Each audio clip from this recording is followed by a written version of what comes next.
How did Sukuna possess Megumi Fushiguro? Join me in this video where I will answer this question and clear all your doubts. Let's go! Welcome to Nerd's Insights, your channel for daily nerd news. Those who watch Jujutsu Kaisen know that Sukuna is not at all satisfied with his current vessel, Yuji Itadori, and it's no secret to anyone that he is interested in the young sorcerer Megumi Fushiguro. I've already made a complete video explaining why Sukuna is interested in him. There will be a card here above for you to watch the video, so go ahead and leave your like and comment here. Do you prefer Yuji Itadori or Megumi Fushiguro? Turn on your spoiler alert because here there will be information from the Jujutsu Kaisen manga, starting from the very beginning. We have to go back to the first season of the anime, when Itadori, Nobara, and Megumi were sent on a mission without their mentor Satoru Gojo. In fact, they were sent into a trap set by the Jujutsu Elders, with the intention of executing Yuji Itadori, the vessel of the King of Curses, who had not yet been executed because the world's strongest sorcerer Gojo was supervising and protecting the boy. The trap was to lead him to a special grade curse to kill the boy, and since Gojo was not around,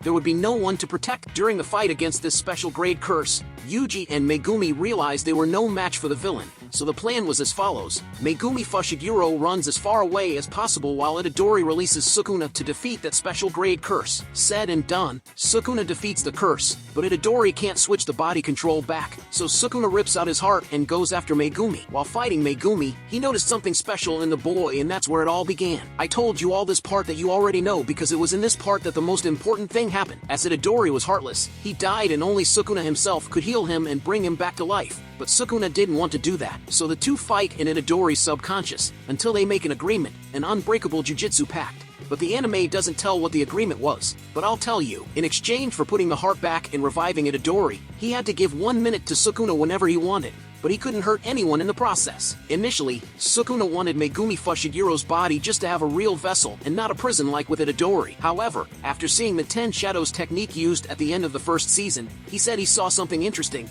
He begins to obsess over acquiring the 10 Shadows ability for himself, because with the 10 Shadows ability, he could carry out his new, completely evil plan that could disrupt the entire balance of the Jujutsu Kaisen world, which is all that Sukuna aspires to. By acquiring the power of the 10 Shadows, he plans to exterminate all the Shikigamis, the Orochi snake, the frog, the rabbits, the owl, all the Shikigamis he plans to exterminate, except one, which is Mahagara. Mahagara, one of the most powerful and absurd beings in the world of Jujutsu Kaisen, the Shikigami that no Jujutsu sorcerer has been able to master, and that overwhelming power in Sukuna's hands. Can you imagine what he can do? And he intends to use mainly the power of this monster Mahagara against a certain person with a 6 eyes ability, but that's something for another video. But anyway, knowing what Sukuna's plans are in Megumi's body, how did he possess Megumi? How was the process? I'm going to tell you everything now. Let's go. Let's talk about what happens in the manga after the Shibuya incident, more specifically in the Culling game arc created by Kenjaku. For those who don't remember, Kenjaku is that strange brain in Getta's body. In this game, participants cannot leave,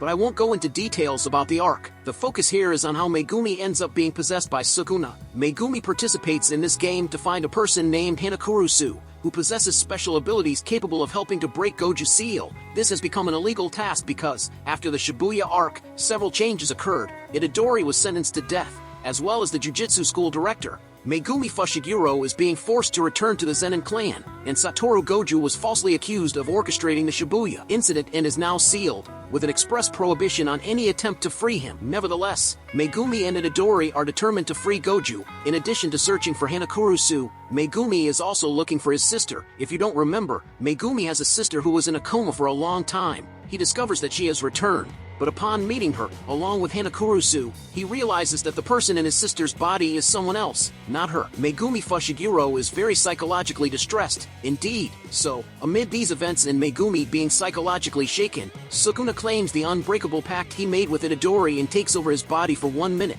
Within that 1 minute, Sukuna tears off one of Itadori's fingers and forces Megumi to eat it. The pact was not to harm anyone, but Itadori himself was not included in that, meaning he was the only one who could be harmed in the process. After forcing him to eat Itadori's finger, the King of Curses possesses and enters Megumi's body. And after Itadori understands what's happening, Sukuna smiles and delivers a very powerful punch to Itadori's stomach, a really strong one, capable of sending the boy flying and breaking building after building. Now, the King of Curses is free, and there's no one to stop him. He will do as he pleases, which, as he mentioned in the first episode of Jujutsu Kaisen, will be a beautiful massacre. Now you see that round button on your screen? Click on it and subscribe to this channel. Your subscription is of utmost importance for these videos to keep coming out, and for me to do my job, which is to inform you every day.